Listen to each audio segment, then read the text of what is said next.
Hello les amis, bienvenue encore dans cette nouvelle vidéo dans laquelle je parle de ton équilibre. Parce que oui, je pense que c'est important et capital aujourd'hui de pouvoir vivre une vie équilibrée. Donc dans les précédentes vidéos, j'ai partagé avec toi déjà 4 clés pour pouvoir vivre un équilibre au quotidien. Et dans cette nouvelle vidéo, je vais partager avec toi la 5e clé. Si tu n'as pas écouté les précédentes vidéos, je t'encourage à rentrer en arrière et pouvoir les écouter parce que certainement ça va te faire beaucoup de bien. Si tu veux aussi permettre à ce que d'autres personnes bénéficient de cela, n'hésite pas à partager avec ces personnes. Donc dans cette vidéo, je vais partager avec toi la 5e clé pour vivre un équilibre au quotidien. Il s'agit simplement de pouvoir développer des bonnes habitudes au quotidien. Tu sais que les habitudes, ce sont ces choses-là en fait que tu as appris à faire et que tu répètes et que tu répètes, et au fur et à mesure que tu les répètes, cela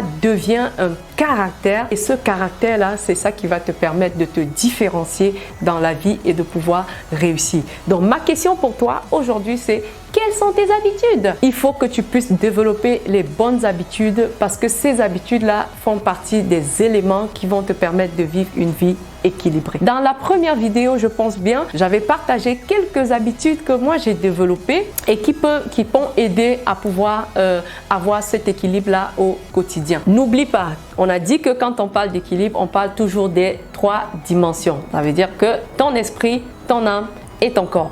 Donc même dans tes habitudes, tu dois pouvoir avoir des habitudes qui te permettent justement de travailler ton équilibre dans ces 3 dimensions. Et si je vais au niveau de ton esprit, je vais simplement t'encourager à avoir des habitudes. Il faut que tu apprennes à être quelqu'un qui prie, tu apprennes à être quelqu'un qui peut prendre un temps de méditation, un temps de réflexion, un temps d'analyse et tout ça. Donc voilà des éléments en fait qui permettent de nourrir ton esprit. Il faut que tu apprennes à être quelqu'un qui aime la lecture.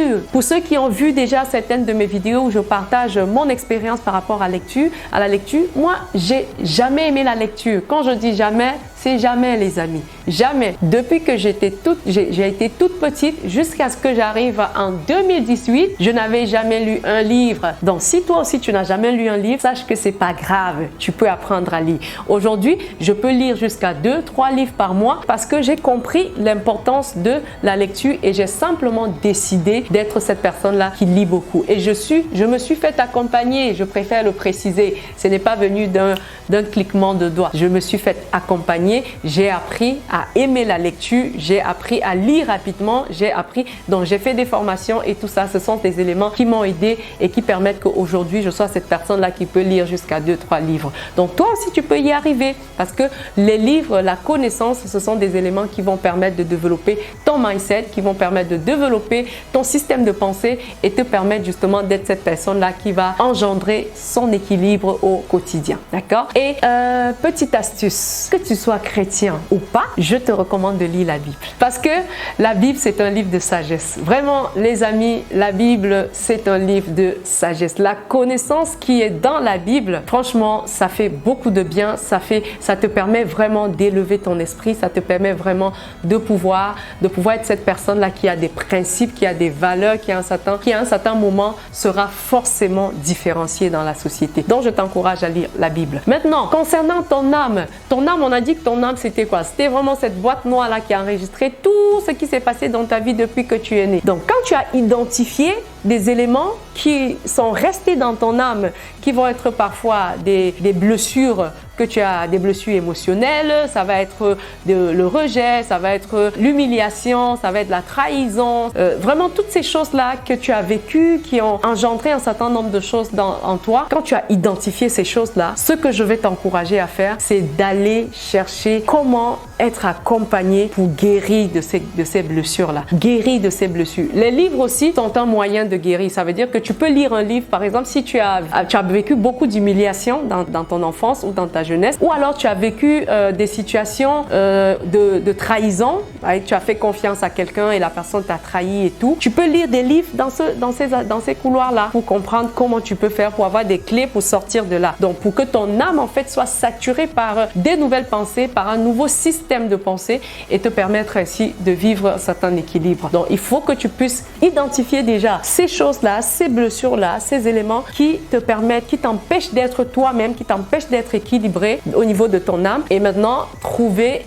soit un accompagnement, soit des livres, soit des enseignements et tout, qui te permettront donc d'avoir des clés pour pouvoir travailler à guérir de ces blessures-là et être une meilleure personne. Au niveau de ton corps aussi, oui, tu dois travailler justement à être cette personne-là qui va simplement avoir les bonnes habitudes pour pouvoir être équilibré au niveau de ton énergie, au niveau de ta santé, parce que oui, ton équilibre, ta santé fait partie de ton équilibre. Imagine que tu as tout ce qu'il te faut et tu te bourres en fait de tout ce qui est aliments gras, aliments voilà, qui vont t'amener des maladies et tout ça. Même si tu es le plus intelligent, tu es le plus riche, quel que soit ce que tu es, à un moment, ta santé va te tirer vers le bas. Ta santé en fait va être une limitation pour ton épanouissement et pour ta réussite.